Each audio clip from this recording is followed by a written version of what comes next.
सभी को प्रणाम। जैसा कि आप सभी जानते हैं कि कल जो है 8 नवंबर को चंद्र ग्रहण लग रहा है। सूर्य ग्रहण के 15 दिन के अंदर ही यह चंद्र ग्रहण लग रहा है। चंद्र ग्रहण का प्रभाव हमारे ऊपर कैसा पड़ेगा, विभिन्न राशियों पे कैसे पड़ेगा, ये तो आप अपनी राशि को देखकर और उसके बाद उस पर पड़ने वाले प्रभाव को जान सकते हैं।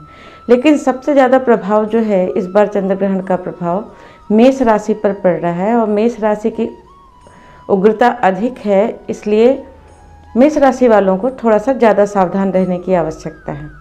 बाकी राशि वालों को भी सावधानी तो देखिए सबको बरतनी चाहिए। अब हम जानते हैं कि चंद्र ग्रहण जो है उसका समय क्या होगा। चंद्र ग्रहण वैसे तो पूरे भारतवर्ष में कहीं आंशिक कहीं पूर्ण दिखाई देगा, लेकिन भारत में जो है हमें चंद्र ग्रहण का जो समय हमें मानना है वो है शाम को 4:23 से 6:19 तक। फिर से सुन लीजिए, शाम को 4:23 से 6:19 तक। इसका सूतक तो पहले ही प्रारंभ हो जाता है, सूर्योदय से ही प्रारंभ हो जाएगा। तो जो लोग साधना में हैं, आध्यात्मिक यात्रा में हैं, उनको तो मेरी सलाह ये होगी कि आप सूर्योदय के पूर्व, जैसे व्रत हम लोग रहते हैं ना सरगी वगैरह खा के, तो आप सूर्योदय से पूर्व कुछ खा पी लें। उसके बाद सूर्योदय से लेके जब तक चंद्र ग्रहण का मोक्ष नहीं हो जाता तब तक कुछ ना खाएं, केवल जल पी लें। जल में आप तुलसी के पत्ते और थोड़ा सा गंगा जल डालकर रख लें। कोशिश करें मिट्टी के बर्तन से पिएं, नहीं संभव है तो कांच के बर्तन से पिएं। कांच का बर्तन भी नहीं है तो आप इसकी बर्तन से पी लीजिए, प्लास्टिक के बर्तन से पी लीजिए। मान्यता ये होती है कि धातु के बर्तन से उस समय जल ग्रहण नहीं करना चाहिए।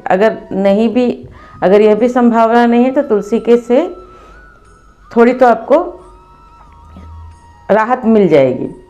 और आपको क्या करना है, चंद्र ग्रहण के समय पूजा पाठ का बहुत ज़्यादा महत्व होता है। एक्चुअली वस्तुतः आपको इसको इस तरह से समझना चाहिए कि जब चंद्र ग्रहण होता है तो चंद्र ग्रहण हो या सूर्य ग्रहण हो, उस समय जो खगोलीय घटना होती है तो सूक्ष्म जगत में वह एक पूरा का पूरा महीना पार कर जाता है।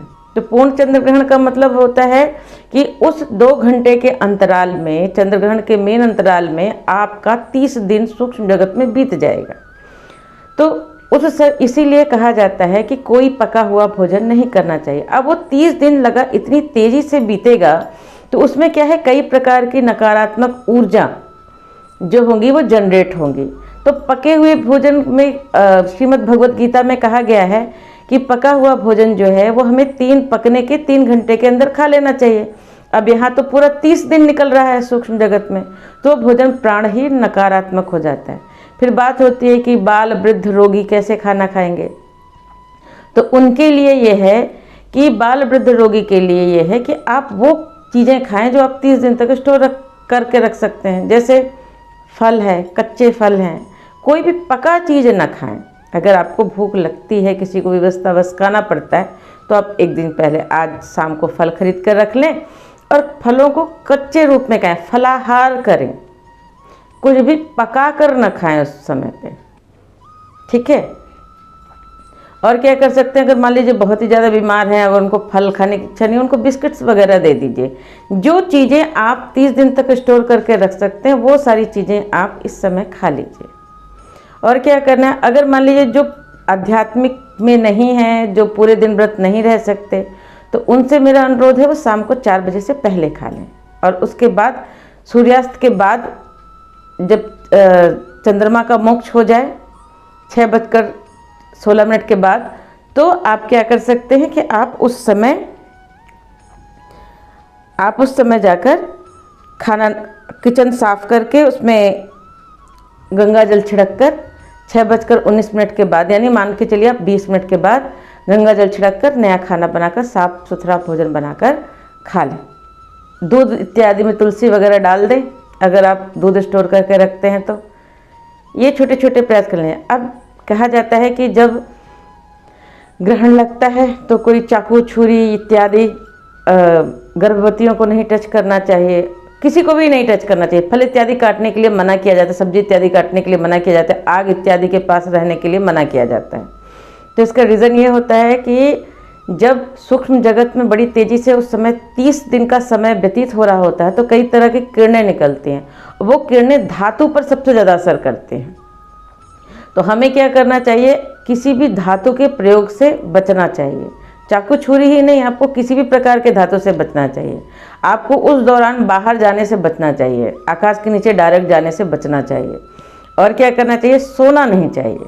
यदि आप ऑफिस में हैं उस समय तो आप ऑफिस में चेयर में बैठ के मन ही मन गायत्री मंत्र जपिए। अगर आप घर में हैं तो घर में किसी भी सोफे में, बिस्तर में, कहीं पर भी बैठकर कमर सीधी करके आप जप प्रारंभ कर दीजिए। इस समय का पुण्य इतना मिलता है कि जो जप आप 9 दिन के अनुष्ठान का आपका जो पुण्य है वो आप 3 घंटे मौन मानसिक जप अगर आप उस दौरान कर लेते हैं तो आपको फ़ायदा मिलेगा। देखिए, हम आजकल की जनरेशन बहुत सारी चीज़ें नहीं मानती, लेकिन आपके मानने या न मानने से सत्य नहीं मिटता।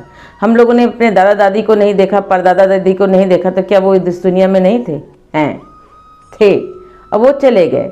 हम बहुत सारे सूक्ष्म जीवों को नहीं देख पाते, क्या वो उस दुनिया में एग्जिस्ट नहीं करते हैं? सूक्ष्मदर्शी की मदद से हम देख सकते हैं, लेकिन कई ऐसे जीव हैं जो सूक्ष्मदर्शियों की मदद से भी नहीं देखे जा सकते। तो क्या उनका अस्तित्व नहीं है? सबका अस्तित्व है। इसी तरह सूक्ष्म जगत में घट रही घटनाएं यदि हम नहीं देख पा रहे हैं या हम उसको नहीं विश्लेषण कर पा रहे हैं तो इसका अर्थ ये नहीं है कि वो उनका महत्व नहीं है।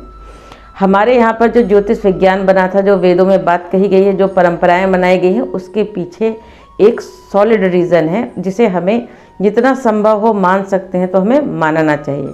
ये कोई अंधविश्वास की बात नहीं है, यह एक वैज्ञानिक प्रक्रिया है। जब भी कोई खगोलीय घटना घटती है तो उसका सीधा प्रभाव भारत देश में, विश्व में, हर देश में पड़ता है। आपके मानने न मानने से उसके प्रभाव को आप हटा नहीं सकते।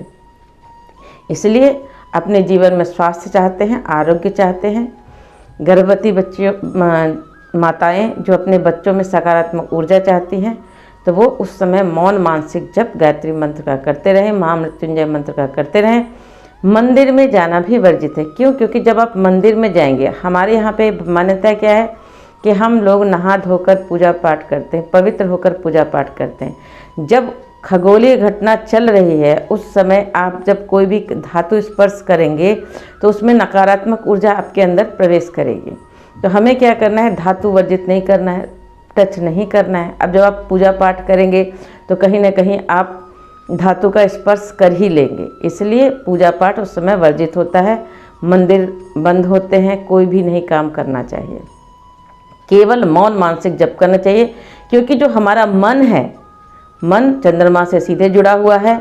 उस समय चंद्रमा पीड़ा में होता है, चंद्रमा ग्रह की एक ऊर्जा नकारात्मक होती है। यदि उस समय आप जप करते हैं तो चंद्रमा भी शांत होता है, आपका मन भी शांत होता है, आपको आरोग्य भी प्राप्त होता है और आपके जीवन में सुख शांति होती है। और जो नकारात्मक प्रभाव जितना ज़्यादा बुरा पड़ना था उसका प्रभाव आपके जीवन में कम हो जाता है, सकारात्मक ऊर्जा बढ़ जाती है। चंद्र ग्रहण के दौरान मंत्र जप अवश्य करें। गर्भवती स्त्रियां सावधान रहें। यदि आप जॉब करते हैं, आपको मजबूरी है ऑफिस जाना, तो थोड़ा सा तुलसी अपने पर्स में रख लीजिए और तुलसी का स्पर्श गर्भ में करा लीजिए, तब ही ऑफिस जाइए।